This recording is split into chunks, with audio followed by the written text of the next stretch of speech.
보면서 옛 말이 생각이 났어요. 호랑이에 물려가도 정신 차리면 산다는 말이 있잖아요. 오늘날 우리들의 이 현 상황이 국내외적으로 너무나 급격하게 마치 소용돌이 속에 빨려 들어가는 그런, 저는 어렸을 때 그런 걸 봤거든요. 그걸 수몽통이라고 하는데 시골 말. 이제 이 물이 이렇게 빨려 들어가는데 여기 물이 계속 확 빨려 들어가는. 정말 우리 이 국내외적인 상황이 이렇게 어지럽기도 하고 급변하기도 하지 않는가. 인도네시아에 보니까 해일이 일어나서 한 마을을 다 덮쳤다고 그러죠. 한 5km 정도 되는 5km 해안가에서 5km 되는 데까지도 다 해일이 덮쳐서 그래서 마을 전체가 아예 사라졌다는 거예요. 아직 거기에 누가 죽었는지 잘 모르는 거예요. 8층짜리 호텔도 폭삭했고. 근데 발표할 때마다 사망자 수는 몇백 명씩 늘어나잖아요. 얼마 전에 발표를 들었더니 1600명인가 1800명까지 늘어났더라고요. 아직 모르는 거예요. 어떻게 될지. 참 마음이 아프죠. 또 얼마 전에 콩레인가 태풍이 몰고 갔어요.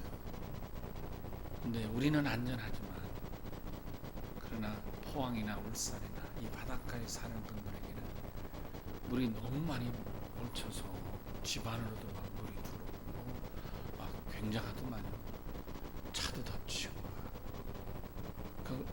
우리는 잘 모르지만 그 피해를 당하는 당사자들은 얼마나 가슴 아프겠어요. 갑자기 불어닥치니 아픈 사건이 가슴이 아파요. 저런 모습들을 보면서. 그러나 또 한편으로는 남북의 관계가 좋아진다는 얘기들이 나오잖아요. 한국 전쟁이 끝난 이후에 오늘 같은 이런 현상을 처음 경험하잖아요. 남북이 정상이 이렇게 2번씩 3번씩 만나고, 그리고 올해 안에 김정은 북한 국무위원장이 한국을 온다는 거 아니에요. 근데 국민들이 여론조사를 했더니 85.6%가 김정은 국무위원장이 한국 오는 것을 환영한다. 그런 여론조사도 나왔더라고요. 정말 상상할 수 없는 일들 아닙니까? 게다가 비핵화 거치기 전에 먼저 남북이 무장하고 있는 그 초소 그런 것들을 10개인가 몇 개를 임시로 먼저 폐쇄하고 또 심한 전투가 심해서 10cm인가 10m인가 산이 줄었다는 화살산인가 거기 그쪽에 이제 우리 한국군이나 북한군이나 이런 군인들 시체를 발굴하겠다고 하고, 또 지뢰를 제거하겠다. 북한 쪽에 지뢰가 발견됐으니까 우리가 폭발할 테니까 놀래지 말라, 총 쏘는 걸 오해하지 말라고 통보도 하고, 그래서 폭발시키고, 그러면서 그 지뢰 제거를 하면서 궁극적으로는 휴전선 거기 가로막힌 땅을 평화의 지대로 만들어 가겠다. 현실로 이루어지고,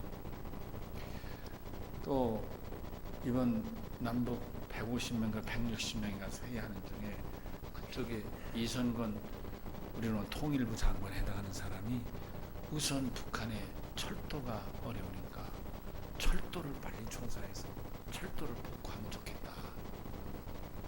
그랬더니 조명균 통일부 장관도 대답을 했더라고요. 빨리 조사가 마치는 대로 그 사업을 시작하자고 또 그렇게 또 화답을 했더라고요. 언제일지 모르지만 이런 방향으로 발전해 가면 여러분과 나도 자가용 타고 금강산도 가고 백두산도 오를 날이 올 수 있지 않겠는가. 기차 타고 비행기 타고 배 타고 하바rov스크나 이런 데 연해주 갈 거 없고 기차 타고 쭉 가다 보면 거기도 갈 테고 아마 북경도 기차 타고 갈 날이 오지 않겠는가 생각하면 이게 사실 꿈인가 생신지 이런 아픈 일도 있지만 이런 희망적인 일도 있는 거예요. 그런데 그것만이 아니잖아요. 지금 우리나라는 고령화가 너무 빨리 진행된다는 거예요. 세계에서 가장 고령화가 빨리 진행되는 나라가 일본이었습니다. 근데 지금 우리나라는 일본보다도 더 고령화율이 빠르게 간다는 거예요. 사실 심각하죠. 심각합니다. 어느 연금도 그래서 고갈된다 하죠. 사실 우리 감리교도 연금 문제가 심각합니다. 제가 총회 실행부원이 돼서 이런 문제도 거론한 적이 있는데 심각한 거예요. 건강하니까 선배 목사님들이 오래오래 장수하잖아요. 그건 감사할 일이에요. 그러나 연금을 타는 선배 목사님들의 수는 계속 늘어나는 거예요. 지난번에 왔던 정무식 목사님 그러는데 남부연회에 속한 원로 선배들이 130명 된다. 우리 연회만. 굉장한 숫자죠. 근데 사실 지금 연금을 넣는 후배 목사들은 58년까지는 넣어야 되지만 58년생 이후는 안 넣어도 되는 거예요. 왜냐? 우리가 넣어서 연금 받는다는 보장 있느냐? 보장하라니까 아무도 보장 못하니까. 그럼 59년생 너희들 때부터는 알아서 해라. 그 사실 59년생 이하 목사들 교회에서는 교회가 큰 교회는 넣겠지만 작은 교회들은 안 넣는 거예요. 다시 말하면 우리 교단의 응급도 연금을 내는 목사들은 수가 줄어들고 돈이 줄어들고 응급을 타시는 선배 목사들은 수가 늘어나니까. 그러니까 사실 나도 몇 년 안 있으면 연금 받겠지만 내가 은퇴할 때 연금을 얼마 받을지 아무도 모르는 거예요. 그리고 내가 몇 년간이나 연금을 받을지도 모르는 거예요. 그러니까 너도 세상 말로 재미가 없는 거예요. 이게 고령화의 문제. 이게 우리 문제만은 아니잖아요. 국민연금도 그렇다죠. 그래서 오늘 보니까 연금을 2배로 더 늘려야 된다. 이런 얘기들도 나오고 심각하잖아요. 그러면 또 우리 젊은이들은 어떠냐? 젊은이들은 애를 안 낳는다 그러잖아요. 계속 애 낳는 수가 계속 줄어든다 그러죠. 제발 젊은이들이 애 좀 낳아주시오. 어느 교회는 애 셋 낳으면 유럽 여행을 시켜준다고 그러더라고요. 둘 낳으면 동남아를 여행시켜준다. 애를 낳으라고 그러는데 애를 낳느냐고. 현실이 너무 어려우니까. 청년들이 많지도 않은데 그 많지 않은 청년들이 일자리가 없잖아요. 오죽하면 정부가 일자리 없는 사람들 한 달에 몇십만 원 준다나 30만 원 준다나 50만 원 준다나 이런 얘기들 하고 있잖아요. 여러분 남의 얘기 같지 않잖아요. 심각한 거예요. 이런 상황에서 저는 오늘 이 세례 요한의 부름에 대해서 같이 나누면서 나는 하나님 앞에 어떤 부름을 받았으며 하나님은 나에게 어떤 일을 원하십니까? 하나님 앞에서 나 자신을 한번 살펴보는 시간이 됐으면 좋겠다 하는 마음으로 오늘 본문을 택하고 광야의 소리라는 제목으로 말씀을 드리고자 하는 것입니다. 세례 요한이 누구예요? 여러분 오늘 읽은 3장 1절 2절을 보십시다. 같이 읽습니다. 그때 세례 요한이 이르러 유대 광야에서 전파하여 말하되 회개하라 천국이 가까이 왔느니라. 회개하라. 세례 요한이 사람들에게 회개하라. 여러분 회개하라는 소리를 내가 알아서 회개하는 건 좋은데 회개하라 그러면 그거 들을 때 좋겠어요?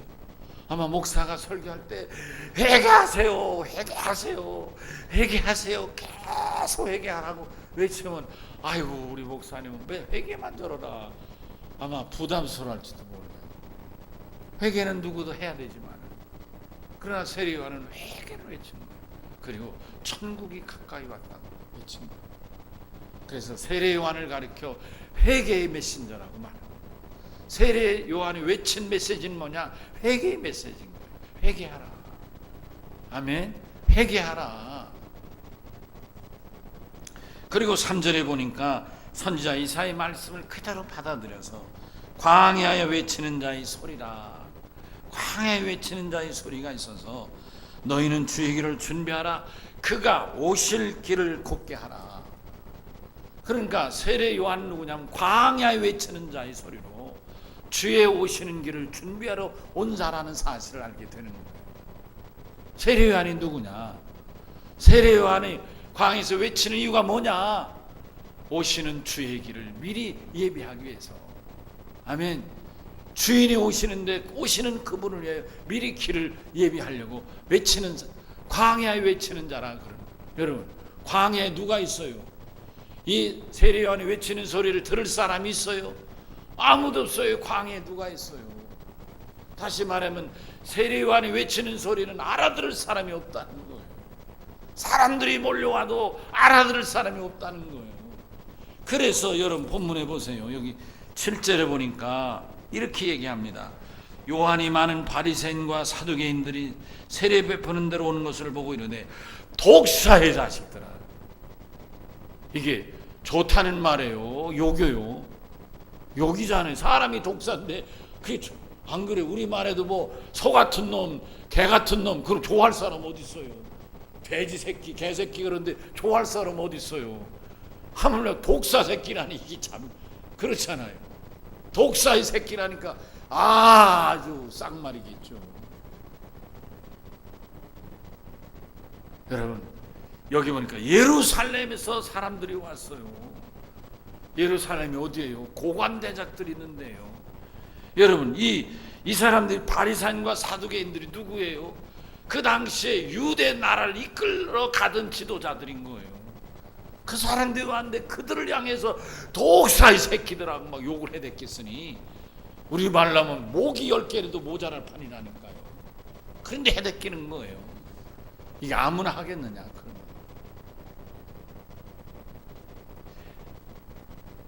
그런데 이 세례 요한의 행세가 어떻다고요?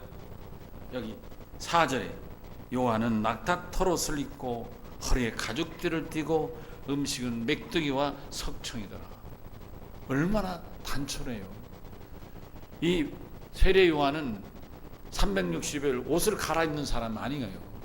적어도 속옷은 어떨지 모르지만 겉옷은 낙타털 하나로 1년 내내 사는 거예요. 이 나라는 그렇게 우리같이 추나 추동 사계절이 있는 나라가 아니니까 자기가 적당하게 위치만 따라 살면 그냥 그 온도로 사는 거예요. 예, 온도가 짧은 나라지만 땅덩어리 우리 강원도만 하지만 이 나라는 특이한 나라예요. 제일 남단에는 여름, 그 바로 위는 봄, 그 바로 위는 가을, 그 끝으로 헐몬산 여러분 아시지? 헐몬산은 겨울. 1년 내내 사계절이 있는 나라. 이 조그만 나라가 사계절이 있는 나라. 그러니까 낙타털 없고 입고서 그 밑에 여름이나 봄에 해당되는 지역에 살면 이거로 1년 내내 그냥 입고 사는 거예요. 근데 광야가 대개 다 이 지역입니다. 그리고 낙타털을 하나 걸치고 그리고 가죽띠 띠고 그리고 광야에 아무도 사는 사람 없는데 형제도 없고 부모도 없고 자기 혼자가 있는 거예요. 그 먹는 음식이 뭐냐? 메뚜기와 석청이었다. 여러분 메뚜기 아시죠? 저는 어렸을 때 메뚜기를 많이 잡았어요. 메뚜기를 잡아가지고 그거를 볶아도 먹고 그랬잖아요. 어렸을 때 잡았던 메뚜기도 새끼는 안 잡고 좀 큰 거 잡아야 먹을 것이 있으니까 그래서 잡아 먹었죠. 근데 여기 일식집 가면 내놓는 메뚜기는 새끼라서 맛도 없더라고요. 그거는. 그런데 여러분 이스라엘에 사는 메뚜기는 달라요. 제가 놀랐어요. 이스라엘 메뚜기는 여러분 얼마나 크냐면 방앗개비 아시잖아요. 암컷 방앗개비. 알이 꽉 찼을 때 배가 볼록 나오는 방앗개비 아시죠? 암놈. 그 정도로 큰 거. 굉장히 큰 거. 근데 그거를 잡아서 그러니까 광야니까 잣대를 잡아서 그걸, 그리고 석청이 뭐예요? 이게 토종꿀인 거예요. 우리로 말하면 토종꿀. 벌들이 바위 틈에다가 이 집을 뭐 벌집 짓고 거기다 꿀을 채우면 그걸 따다 먹었다, 그런 말인 거예요. 그러니까 메뚜기를 찍어서 먹었는지 볶아서 먹었는지 모르지만 저가 먹는 양식은 그거였다, 그런 두 가지. 꿀하고 메뚜기하고.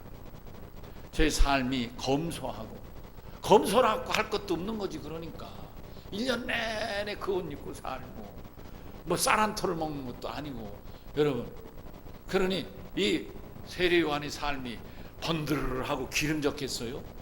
광야에 살아서 시커멓고 뭐 뻔할 거 아니겠습니까?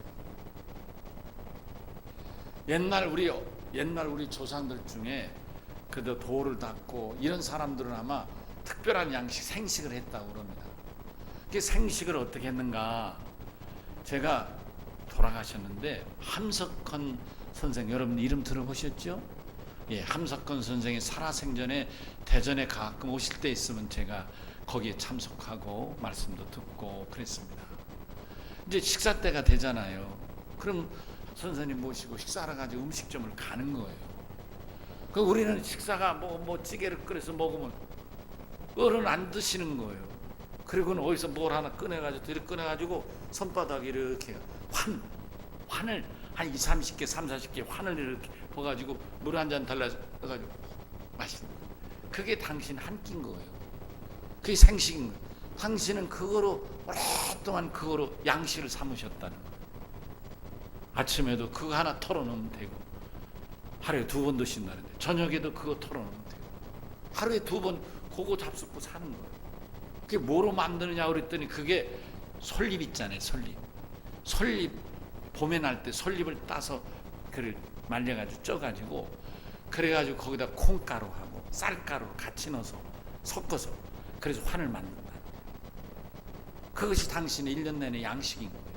여러분, 이렇게 드시는 함석헌 선생의 모습이 어떻겠어요? 살이 뿌연해지고 훤했을까요? 아니에요. 삐쩍 마르셨죠. 당신이 그런 얘기 하더라고요. 이걸 먹으면 체중은 가늘어지고 약하지만 그러나 정신은 굉장히 맑아진다, 이렇게 말씀하시더라고요. 제가 세례요한이 이렇게 빼쩍 말랐다는 건 아니지만 제가 말씀드리는 거예요. 세례요한은 세상에 적응해 사는 사람도 아니고 어떤 것을 바라는 것도 아니고 다만 광야에서 하나님의 부르심에 합당한 인생을 살아가고 있는 모습을 우리가 떠오를 수 있지 않느냐. 여러분, 오늘 이 시간 우리 하나님 앞에 나는 어떤가? 여러분, 우리 한번 이럴 때 이렇게 참 세상이 바쁘고 어렵게 돌아가고 회전해 나가는 이런 상황 속에서 아까 제가 말씀드렸죠? 호랑이 물려가도 정신 차리면 산다는데 나는 하나님 앞에 어떤 사람인가? 나는 하나님 앞에서 하나님은 나에게 어떤 것을 원하시는가? 한 번 정도 나를 돌아보는 시간이 되면 좋겠다. 아멘이시죠? 첫째로 세례요한을 보자 그런 말이죠. 세례요한은 자기를 가리켜 뭐라고 말했느냐? 광야에 외치는 자의 소리라 그랬어요. 그래서 자기가 하는 일이 뭐예요? 회개를 외치는 사람이라. 여러분 하나님 앞에서 우리가 부름을 받았다 할 때 소명이라 하잖아요. 부름 받는 걸 소명이라 하고, 내가 하나님 앞에 부름 받았다는 것을 자기가 의식할 때 그거를 소명 의식이라 하잖아요. 근데 제가 언젠가 우리 젊은이들이 얘기하는데 이렇게 들어보니까 무슨 전화를 하고 어디서 만날까 뭐 그럴 때 콜 뭐 그러더라고요. 그게 뭐냐 그랬더니 좋다, 그렇게 하겠다, 그런 대답으로 콜이라고 한다는 거예요. 사실 이 콜이라는 영어 단어가 부름이란 단어예요. 그래서 하나님이 나를 부르셨다는 소명을 말할 때 영어로 콜링이라고 하는 거예요. 콜, 부르다는 말이잖아요. 근데 물론 하나님의 부르심, 소명이라 할 때는 대문자를 쓰는 거죠. 큰 대문자 C에다가 ALL 그리고 ING를 붙이는 거예요. 콜링이라는 거죠. 하나님의 부르심이 이 세례요한은 분명한 거예요. 뭐라고요? 광야에 외치는 자의 소리라.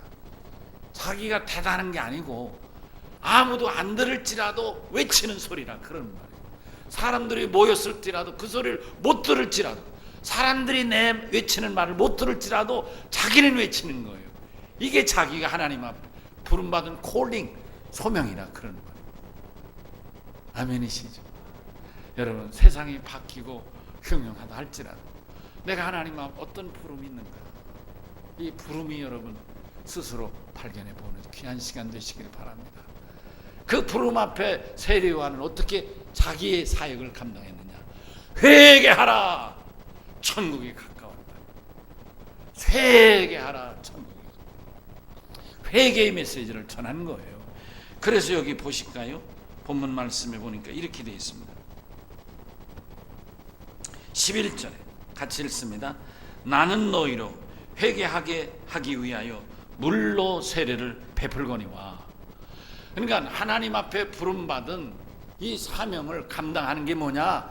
회개를 외치고, 선생님 내가 회개하고 선생님 제자가 되겠습니다. 내가 회개하고 이제까지 삶을 청산하겠습니다. 내가 회개하고 하나님을 두려워 섬기겠습니다. 이렇게 회개하고 돌이키는 사람에게는 그 회개의 증거로 뭘 했느냐? 물로 세례를 주었다, 그런 말씀. 여러분, 여기 세례, 우리는 세례라고 하지만 원말은 침례입니다. 물에 잠기는 거예요. 아멘. 제가 지금 침례와 세례를 설명이 필요하니까 이 시간은 그냥 넘어가는 거예요. 넘어가는데, 그러니까 물에 잠기는 거예요. 근데 이 물에 잠기는 의식은 여러분, 세례 요한이 처음 한 건 아니에요. 세례 요한 당시에도 이 이스라엘 나라에는 여러 이런 그 종파, 영어로 섹트라고 하는데 종파들이 많이 있었어요. 그 많은 종파 중에 큰 종파가, 사람 수로 큰 종파가 사두개파였고, 또 그걸 강하게 굽히지 않고 목숨 걸고 밀고 나가는 종파가 바리새파였어요. 그래서 성경에는 대개 이 두 종파만 기록되지만 그 당시에는 여러 종파가 있었어요. 예를 들면 에세네라는 파가 있었어요. 혹은 질럿파라는 파가 있었어요. 또 라이처스니스라는 이런 파도 있었어요. 또 여러 그런 종파들이 많이 있었어요. 그런데 이런 종파들에 들어갈 때 반드시 회원이 돼서 들어가려면 거치는 입문 행위가 뭐냐면 세례를 행했던 거예요. 여러분 아시죠? 예를 들면 라이처스니스 파에 들어간다. 그러면 적어도 라이처스니스 파에 들어가려면 이제부터는 이렇게 해야 된다. 몇 가지 그 조항이 있을 거 아닙니까? 그러면 나는 그걸 다 지키고 이제부터 그렇게 내 목숨 걸고 살겠습니다. 좋아. 그러면 그거로 끝나는 게 아니고 바로 요단강에 가서, 물에 가서 들어가는 거죠. 들어가기 전에 내가 이런 일을 잘 지켜서 우리 회원으로 일생 변치 않겠느냐, 목숨 걸고 새로운 인생을 살겠느냐. 그럴 때 그러겠다. 그러면 그 사람들과 같이 이제 우리가 하나가 됐으니 같이 물에 잠긴다 그래서 물에 푹 집어넣는 거예요. 물에 들어가면 살아요, 죽어요? 죽지요. 안 들어가 봐서 몰라요? 다 죽잖아요. 그러니까 이제까지 살면 죽고, 그리고 물에서 올라올 때는 내가 이 종파, 라이처스니스든지 혹은 에스네든지 질럿이든지, 질럿 같은 경우는 베드로가 바로 질럿파였다는 그런 학설이 유력해요. 여하튼 그런 여러 학파들에 들어갈 때는 반드시 이 세례를 베풀었던 거예요. 그러니까 세례는 물세례는 우리가 생각하는 물세례가 아니고, 우리가 생각하는 물세례는 바로 세례 요한에게서 시작되는 거예요. 세례 요한이 있었던 그 의식인 세례를, 회개에 이 세례를 적용한 거예요. 그러니까 세례 요한의 세례는 물세례고 회개 세례라, 그런 말씀. 아멘 하실까요? 그렇습니다. 그렇게 해서 외쳐서 세례를 받도록 하고, 그리고 저들의 삶이 회개의 삶. 왜요? 가까이 다가온 하나님 나라를 영접하기 위해서 이를 감당했다, 그런 말씀인 것입니다. 자, 그런데 세례 요한이 이것만 한 게 아니라 내 뒤에 오실 분에 대해서 말씀하고 있는 거예요. 아멘이시죠? 여기 3절 다시 후반부 읽으면, 광야에 외치는 자의 소리가 있어 이르되 너희는 주의 길을 준비하라. 주가 오실 길을 곧게 하라. 여기 주가 오잖아, 나오잖아요. 이 주를 위하여 예비하는 사람이었다. 주를 위하여 예비하는 일이, 그게 외치는, 광야에 외치는 자가 소리가 돼서 외쳐대는데, 회개하라고 외쳐대는데, 회개하라고 외치는 이유가 뭐냐? 세례요한 다음에 오실, 누군지는 모르지만 세례 요한이 외치는 다음에 오실 주님, 그 주님이 오실 길을 예비하기 위하여 외치는 것이다. 이것이 세례 요한의 사명이라 그런 거예요. 여러분, 사명이라 할 때 우리는 어떤 일 할 때 미션이라는 말을 많이 쓰잖아요. 미션 임파서블 뭐 이런 용어도 있더라고요. 또 무슨 미션 임파서블이라는 말은 뭐예요? 할 수 없는, 해낼 수 없는 미션 임파서블이에요. 영어로 해석하면 도저히 불가능한 사명, 도저히 해낼 수 없는 이 일, 그게 미션 임파서블이에요. 영어로 해석하면. 그러니까 이때 미션이라는 말은 뭐냐면 그게 사명인 거예요. 사명. 무슨 영화 제목도 미션 이런 게 있더라마는요. 그러니까 이 세례 요한이 하나님 앞에 부름받은 이 소명, 콜링은 뭐냐? 바로 광야에 외치는 자의 소리고. 아멘이신가요? 세례 요한의 이 미션이 뭐냐? 회개를 통하여 자기 뒤에 오실 주의 길을 예비하는 거였다, 그런 말씀. 아멘. 여러분, 세례 요한의 하나님 앞에 부름과 사역이 이러했는데, 돌이켜보면 성경에 이렇게 주의 부르심과 주의 사명을 잘 감당한 이들이 많이 있습니다. 시간이 많이 가서 예수님 한 분만 잠깐 소개하겠습니다. 예수님이 바로 그런 분이시잖아요. 예수님이 이 땅에 오셔서 당신이 십자가에 달려 죽으시고 3일 만에 다시 부활하신 것은 바로 이와 같은 당신의 부르심 앞에, 당신 임파서블, 미션 임파서블, 아무도 해낼 수 없는 이 사역을 당신이 해낸 거예요. 그게 뭐예요? 구세주의 사역이었다, 그런 말씀인 거예요. 예수님이 이 땅에 오심은 왜 오셨어요? 세상 사람이 다 죄로 인해서. 장로교를 개혁한 칼빈은 그런 말을 했어요.